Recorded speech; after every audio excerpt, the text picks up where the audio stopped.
పిల్లలు వచ్చేసారు కదా. ఇవాళ ఒక చిన్న కథ చెప్తా. ఇది అగస్త్యుడు రాముడికి చెప్పాడు ఈ కథ. తెలుసా? అంత రాముడు విన్న కథ అన్నమాట. ఏమిటి? పెట్టనిదే పుట్టదు. అంటే మనం ఏదైనా ఎవరికన్నా ఇచ్చి ఉంటే తప్ప మనకి దొరకదు అని. ఇది ఎట్లా అంటే, ఒకసారి రాముడు అగస్త్యాశ్రమానికి వెళ్తున్నప్పుడు అక్కడ ఒక పెద్ద అందమైన చెరువు ఉంది. ఆ చుట్టుపక్కల ఎక్కడ ఒక మొక్క కానీ ఏమీ లేవు. చాలా బాగుంది. ఆ చెరువులోకి రాత్రి అవంగానే చాలా అందంగా ఉన్నటువంటి ఒక ఆయన దేవలోకం నుండి విమానంలో వచ్చాడు. ఆయనని పక్కన దేవకాంతలు కూడా సేవించుకుంటూ ఉన్నారు. ఎంత బాగున్నాడో, చాలా అందంగా ఉన్నాడు. ఆ వచ్చినటువంటి వాడు ఆ విమానం దిగి ఆ చెరువులో చూస్తే ఈయనలాగే ఉన్న శవం ఒకటి ఉంది. ఆ శవానికి ఈయనకి అసలు ఎక్కడా తేడా లేదు, రెండూ ఒకటే. గబగబా దిగి ఆ శవాన్ని తినేసి ఆ నీళ్లు తాగేసి మళ్ళీ విమానం ఎక్కి వెళ్ళిపోయాడు. ఏమిటిది అని అడిగితే అప్పుడు ఆయన చెప్పింది ఏమిటంటే, ఈయన శ్వేతుడు అనబడేటటువంటి చాలా గొప్ప రాజు. చాలా ధర్మ మార్గంలో లోకాన్ని పరిపాలించాడు. ఎంత నీతిగా ఉన్నాడో, ఎంత గొప్పగా ఉన్నాడో.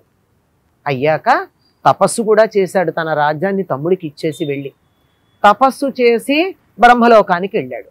బ్రహ్మలోకానికి వెళ్ళాక ఈయనకి ఆకలి దాహంట రెండూను. ఎంత ఆకలి ఎంత దాహం అంటే తట్టుకోలేకుండా ఉన్నాడు. బ్రహ్మలోకానికి వెళ్ళిన వాడు ఆకలి దాహం తట్టుకోలేకపోవడం ఏమిటి అంటే, అప్పుడు బ్రహ్మగారు చెప్పారట, నువ్వు భూలోకంలో ఉండగా ఏది ఎవరికి దానం చేయలే. ధర్మంగా ఉండాలనుకున్నావు కానీ దానం చెయ్యాలని నువ్వు అనుకోలేదే. అందువల్ల నువ్వు దానం చేస్తే గాని నీకేమీ దొరకదు. మరి ఎట్లా తట్టుకోలేకుండా ఉన్నాను అంటే, నువ్వు నీ శరీరం అక్కడ భూలోకంలో ఉంది, వెళ్ళి నీ శరీరాన్నే తిను, నీ శవం నానుతూ ఉన్న నీళ్లే తాగు. ఎవరికన్నా నువ్వు ఏదన్నా దానం చేసేదాకా నీకు ఇటువంటి దాని నుంచి ముక్తి రాదు అని చెప్పాడు. ఆ ముక్తి రాదు అని చెప్పినందువల్ల అప్పుడు ఆయన ఏం చేశాడు, ఏదో ఒకటి దానం చేయాలి కదా. ఎలా దానం చేస్తాడు? అక్కడ ఎవరైనా మనుషులు ఉంటే కదా దానం చేయడం. మనుషులు లేడు. రోజు వస్తున్నాడు, తన శవం తనే తింటున్నాడు, ఆ నీళ్లే తాగుతున్నాడు. ఇంత తినేసాక కూడా మళ్ళీ శవం యథాప్రకారంగా ఉంటుంది. అట్లా వచ్చినప్పుడు ఒక్కరోజు అగస్త్యుడు చూశాడు.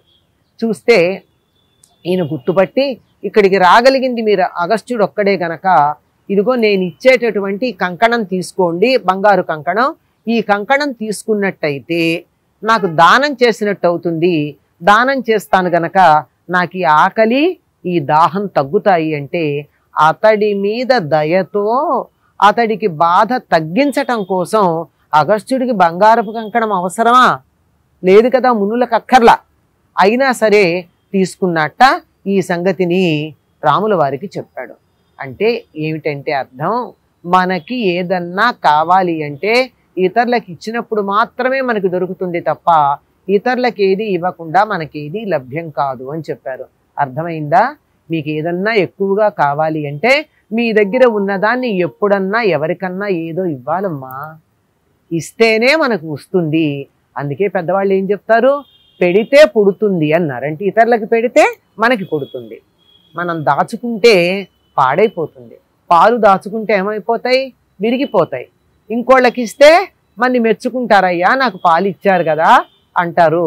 అందువల్ల అందరితోనూ పంచుకోవాలే కానీ దాచుకోకూడదు. అర్థమైంది కదా?